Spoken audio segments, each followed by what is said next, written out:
Hi guys! For this video, we'll be talking about the middle childhood or the primary schooler. So let's get started. What is middle childhood?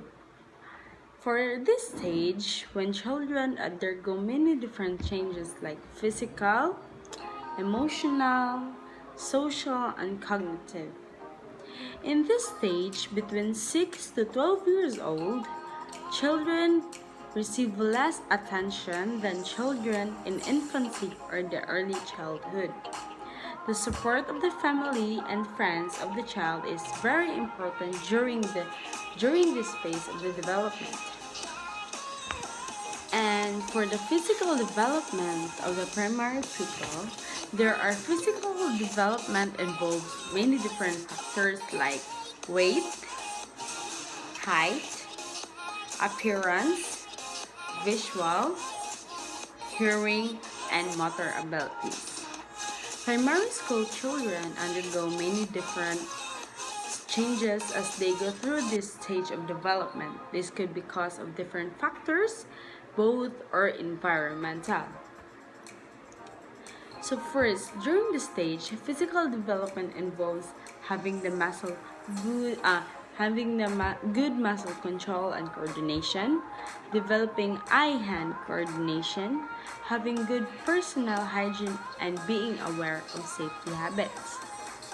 So the first one for the physical development is the height and the weight.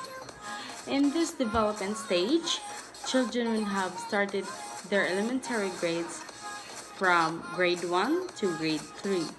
For this period, the gradual and steady growth will give children time to get used to the changes in their bodies. So when the height a little over or a year, every year, they will given a 2 inches of the height.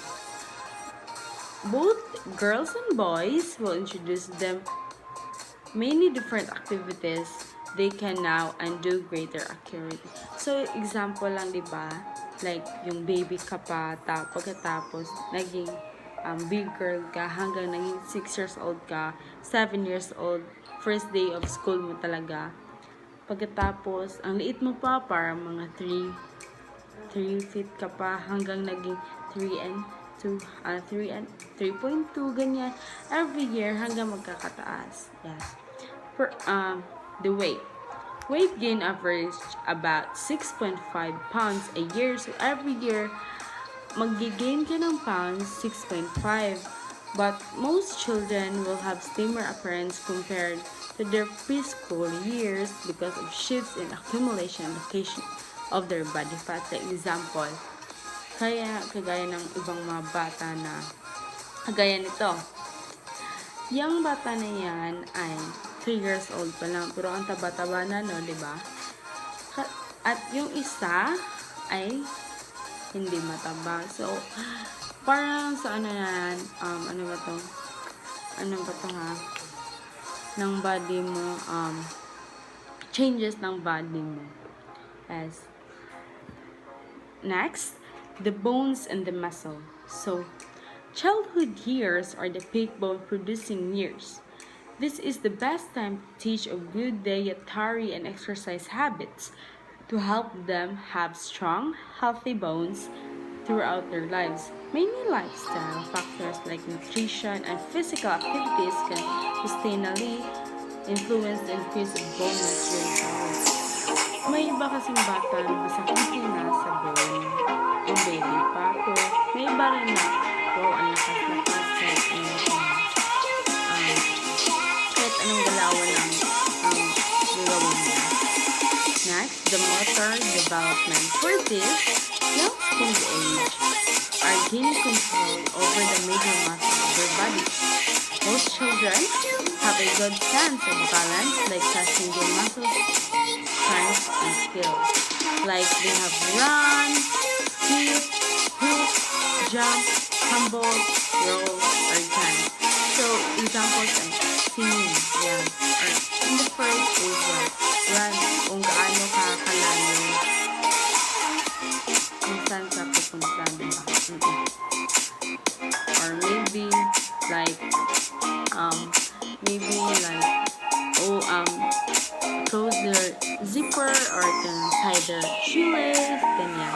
This is the development.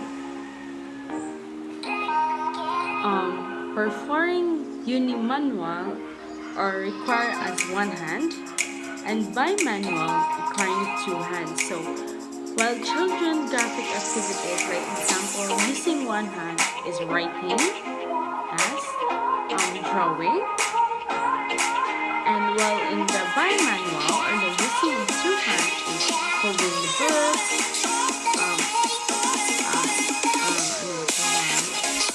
drinking the water, or having their having their coloring, or having the shape, or getting the utensils, and maybe the coordination and the balance with agility and power.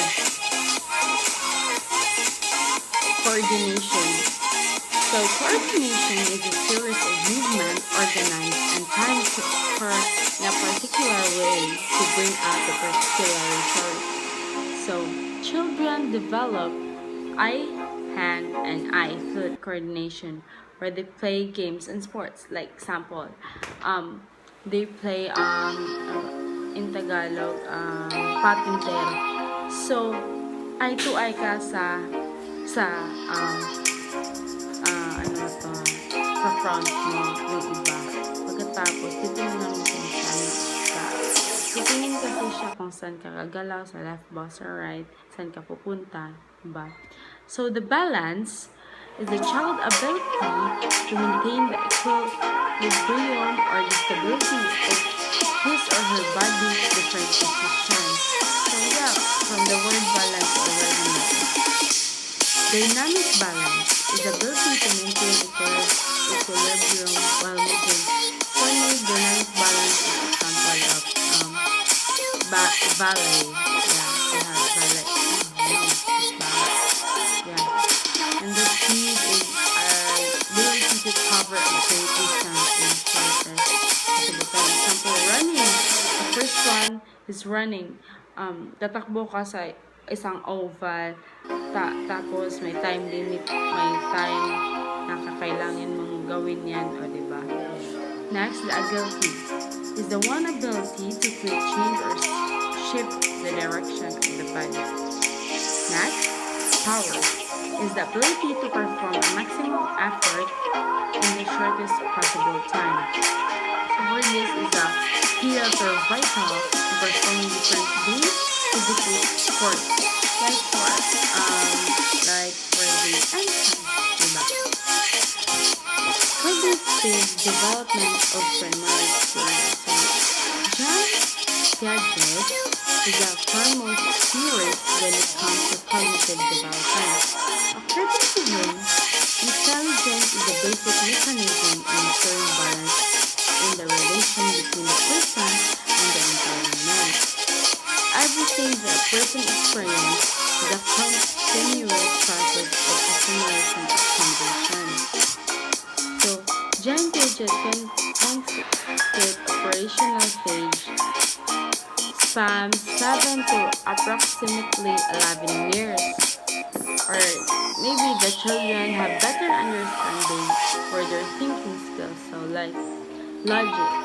So in logic, there are two types of logic, the inductive logic and deductive logic. So the inductive logic involves thinking from specific experience to a general principles, while the deductive logic is using a general principle to determine the outcome of the specific event. Second, reversibility. Most important development in this stage is an understanding or reversibility or awareness that an action can be revised. Like example, teacher and student. Teacher, Crystal, you have brother student? Yes. The teacher said, what is his name? Crystal said, margin. Okay, that is the part of reversibility. So, the cognitive milestone in elementary age, children encounter the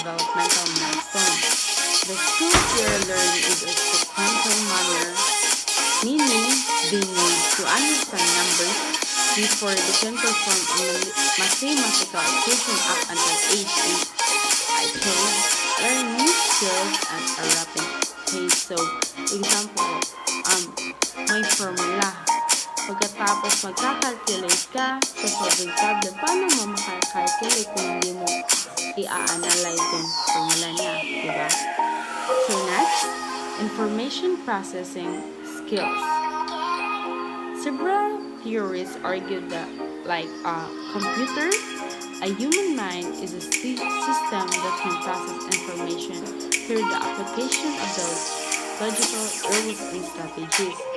They also believe that the mind receives information, performs operations to change its form and content, stores and locates it, and it generates responses from it. So the social-emotional development is from Erik Erikson, formulated in 8 stages of man's psychological development. So, in the 4th stage of Erik Erikson's stage of psychosocial development, industry versus inferiority, is the psychosocial crisis that children will have to resolve in this age. Industry refers to a child's involvement in situations where long patient work is demanded to them, while inferiority is a feeling created when a child gets a feeling or a failure when they cannot finish or master their school work. So in this tree refers to a situation so they can demand the work, while in the inferiority, the slow-mo, like parang sa industry fast learner, like sa inferiority, slow learner. Understanding the self is a one-self concept. Is the knowledge about the self, such as belief regarding personality traits, physical characteristics, abilities, values, goals, and roles. So as a primary schooler, children's self-concept is influenced not only by their parents but also their growing number of people they begin to interact, including teachers and classmates. Children have growing understanding in their place in the world. Example, yung grade 8 ka, remember kung talaga sino mga kasama ng elementary, ganyan. Sino pang interact mo na people, your teachers, you still remember your teachers in elementary days, guys.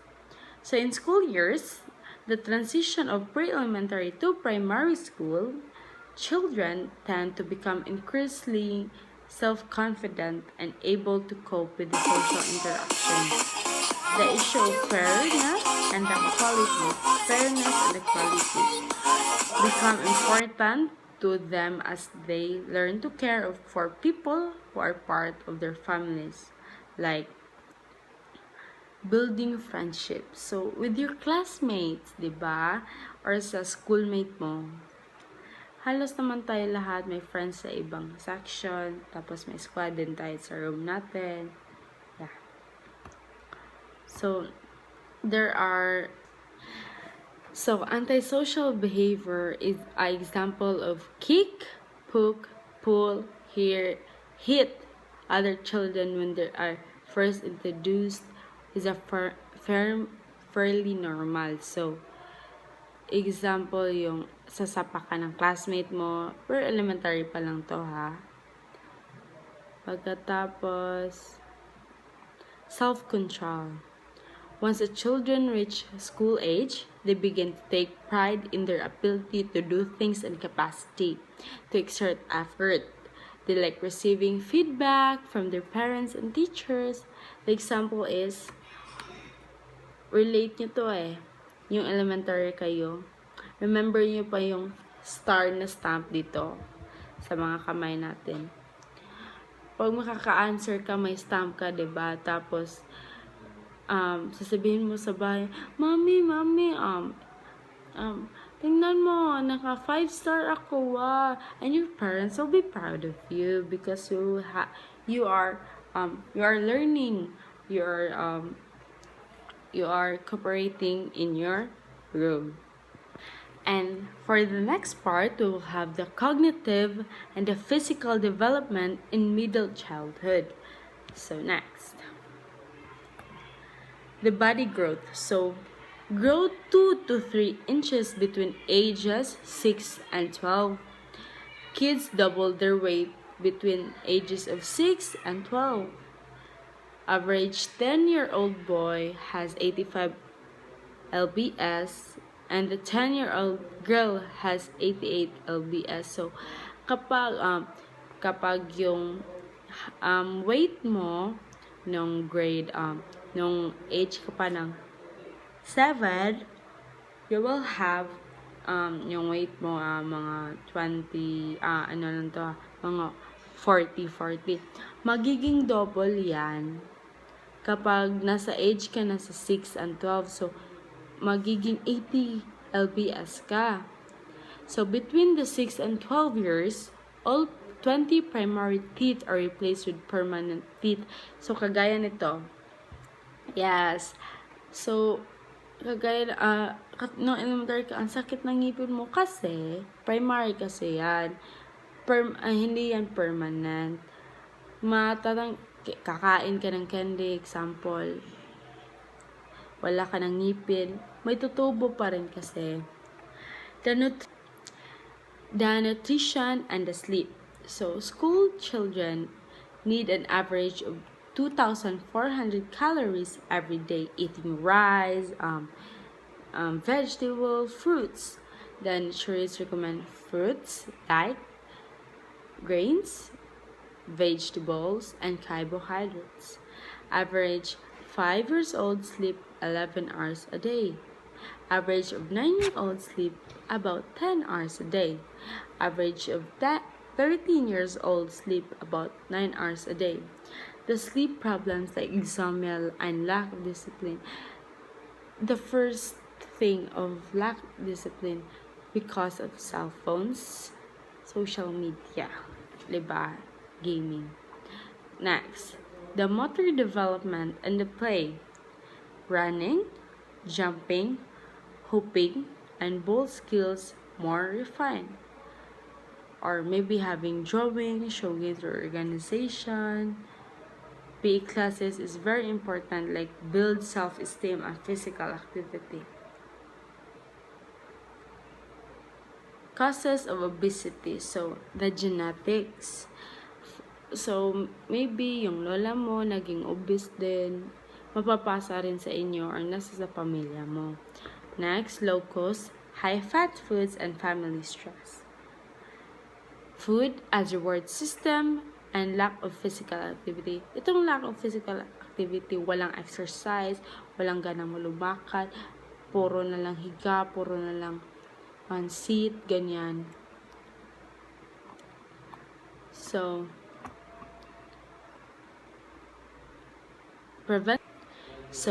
the Piagetian approach around of 7 children, of age 7, enter the stage of concrete operation, and they can use mental operation. Most 6 to 7 years old can find their way to and from school. The inclusion of this is the ability to see the relationship between the whole and its part. The next is the language. Language abilities continue to grow during middle childhood. Get better with oral communication, improve their written communication, more challenging for children who are not native language speakers. So example is this confidence, being confident of having the in front of your class, diba? Or you have the written activity or spelling. The child in the school early experience critical for success or failure. Example yan yung babagsak ka sa babagsak ka sa isang subject, tapos yun yung failure mo, pero magigain ka ng confident and strength para makakapasing ka, diba? Gender, girls tend to do better than boys. Boys do better than girls on science and math. Yes, it's true. In the elementary days, peer acceptance and the socioeconomic status. So, educating children with special needs. So, the special, educating the children, mental retardation, learning disabilities or dyslexia, the ADHD or the attention deficit hyperactivity disorder, and the gifted children. So the gifted children is like special child. This special needs is yung may mga, hindi yung lahat na may disorder, like having another term or of the children lang in the primary school.